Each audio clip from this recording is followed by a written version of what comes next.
Saludos a todos y todas, sean bienvenidos a su canal de filosofía El Seguir de Casiopea. En esta ocasión iniciamos un curso sobre uno de los pensadores más importantes, complejos y en cierta medida incomprendidos del siglo XX, el austriaco Ludwig Wittgenstein. Como otros autores, el pensamiento de Wittgenstein se divide en dos periodos o etapas: un joven Wittgenstein llamado primer Wittgenstein y un Wittgenstein más maduro llamado el segundo Wittgenstein. En estos videos partiremos únicamente sobre el primer Wittgenstein, siendo este el autor del Tractatus Lógico-Philosophicus. ¿De qué trata el Tractatus Lógico-Philosophicus? El Tractatus es un libro bastante breve de no más de 70 páginas, pero escrito con cierto rigor, lo cual lo vuelve muy difícil de descifrar.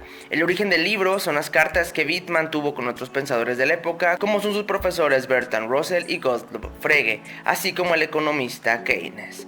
En general, desde su título nos puede dar indicios de que trata. Tractatus Lógico-Philosophicus significa tratado de la filosofía de la lógica, por lo que si de algo trata el libro es una reflexión en torno a la lógica y sus implicaciones en otros campos como las matemáticas, la ciencia, los valores y la mística. Consideraciones previas. Antes de empezar, hay que tener un par de consideraciones que seguir. En primer lugar, el Tractatus Lógico-Philosophicus no tiene ninguna teoría. ¿Nani? Esto significa que, a diferencia de otros autores, este libro no contiene ninguna tesis filosófica a defender, sino más bien consideraciones esenciales sobre la lógica. De igual manera, al Tractatus no le interesa literalmente la ciencia empírica, por lo que no busca hacer un análisis de la realidad, sino únicamente lógico. Si algo desdeña Wittgenstein son las metafísicas tradicionales, por lo que el Tractatus no busca hacer de ninguna manera una metafísica como la de Platón o la de Aristóteles. Y ya que el Tractatus no se basa ni en la ciencia empírica ni en las metafísicas tradicionales, será muy diferente. Todas las ideas del Tractatus se dividen en 7 aforismos principales. Dedicaremos un video o más a cada aforismo, para más placer. En este primer video analizaremos el mundo. El mundo es lo que es el caso. Para hablar del mundo se necesita de una ontología. Una ontología es una teoría general del ser, de lo que existe, de la realidad. Técnicamente tenemos las ontologías científicas, las cuales dan una teoría general del mundo, como la mecánica racional o la física cuántica. Vayan a ver mi video de la realidad para entender más de este tema. Pero una teoría que puede englobar todo el mundo solo sería posible desde la filosofía. Si quieren saber más de este tema, les recomiendo el libro ¿Por qué el mundo no existe? De Gabriel Marcus. Según este autor, es imposible dar una teoría general del mundo. El universo es únicamente el mundo explicado bajo las leyes de la física, pero ninguna ontología científica es capaz de dar una imagen global del mundo. Aquí entra la filosofía. Solo la filosofía podría dar una imagen de este tipo del mundo. Bueno, aquí es justo donde inicia el Tractatus Lógico-Philosophicus, y es que a Witt no le interesan las teorías filosóficas. De ahí que su obra no contenga ninguna teoría. Por ende, la pregunta ¿hay una ontología en el Tractatus Lógico-Philosophicus? La respuesta es que no. Antes bien, hay un esquema para cualquier ontología, o como a mí me gusta llamarlo, una metodología. Una ontología. Para entender esto, partamos de la obra. En el Tractatus Lógico-Philosophicus solo hay 2 categorías, y estas son hecho simple y objeto. ¿De qué hablamos cuando hablamos? Cuando hablamos siempre lo hacemos del mundo, de las cosas que hemos vivido, que nos rodean, de lo que pensamos. Pero el mundo como tal es una abstracción.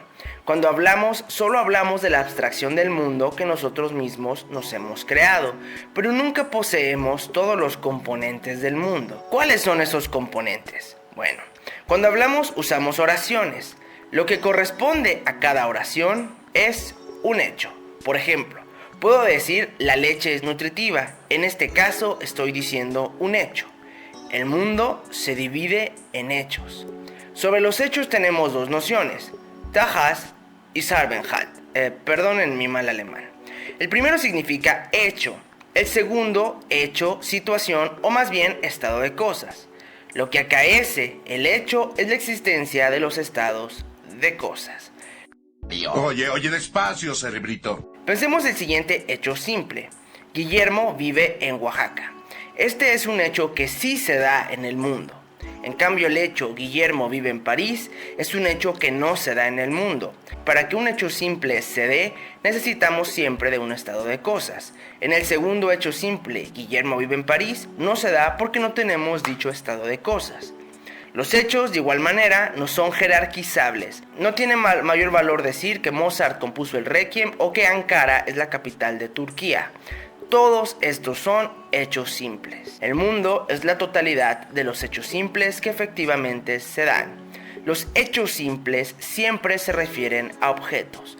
Cuando se quiere hablar del mundo, lo que en última instancia se hará será describir hechos simples y mencionar objetos. Los objetos, sean lo que sean, son la sustancia del mundo. Una vez más, chicos, no caigamos al error de pensar que en bit hay una metafísica. Con sustancia se refiere a la necesidad de un objeto para tener un hecho, sea cual fuera el hecho y sea cual fuera el objeto, y esto conformará el mundo. Para conocer un objeto, tengo que conocer no sus propiedades externas, sino sus propiedades internas. Cuando conocemos un objeto, también conocemos la forma como éste se relaciona con otros objetos en un hecho simple. Por ejemplo, los hechos Guillermo vive en Oaxaca y Guillermo vive en París, ambos tienen cierta coherencia lógica, pero también entendemos que Guillermo no es un número primo o un acorde musical. Cuando conocemos un objeto, conocemos la manera como éste se relaciona y también la manera como éste no se relaciona. Nunca diríamos que Guillermo es una fruta tropical o que tal cosa se relaciona con tal otro, a menos claro que seas Arjona. Pero dejando de lado este exabrupto, para que un objeto sea lógicamente válido requiere de varias características. Formar parte de un hecho simple, ser lógicamente simple y ser indestructible.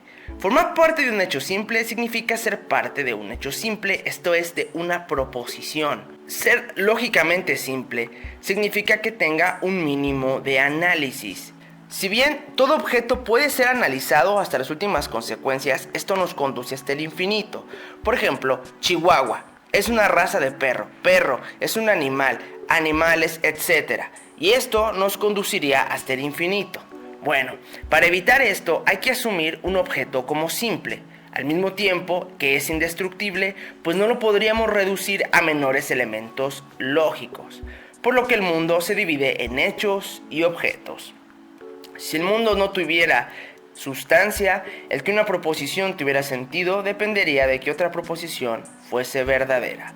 Si el mundo no tuviera un objeto al cual referirse los hechos, las proposiciones simplemente se referirían a otras proposiciones. La existencia y la no existencia de los hechos simples es la realidad. Lo que llamamos realidad es simplemente los hechos simples que se den, hechos cual sea que fueran y objetos cual sea que se den. La realidad total es el mundo. Ahora bien, para cerrar este video, cabe la pregunta, ¿hay una ontología en Wittgenstein? Como lo podemos ver, no. Para Wittgenstein únicamente da las condiciones para toda ontología posible y esta es que tenga hechos simples y que se refiera a objetos, esto a partir de ciertos nombres, por lo que es tan válida la ontología de la mecánica racional como lo es la de la física cuántica. Lo importante no es cuáles hechos simples existen ni a cuáles objetos se refieren, sino únicamente que existan hechos simples y que existan objetos. Esto hace que la filosofía de Wittgenstein no pueda ser refutada por otra filosofía, pues no le interesa hacer una teoría metafísica, pero tampoco puede ser refutada por una teoría científica, porque toda teoría científica parte en cierta manera de hechos simples y de nombres, por lo que el libro de Wittgenstein será casi irrefutable. Pero no se preocupen, porque será refutado por otro autor que es él mismo. Esto ha sido todo por esta ocasión. En el siguiente video analizaremos la teoría pictórica. Yo soy Guillermo y nos vemos cuando este hecho se dé en el mundo. Adiós.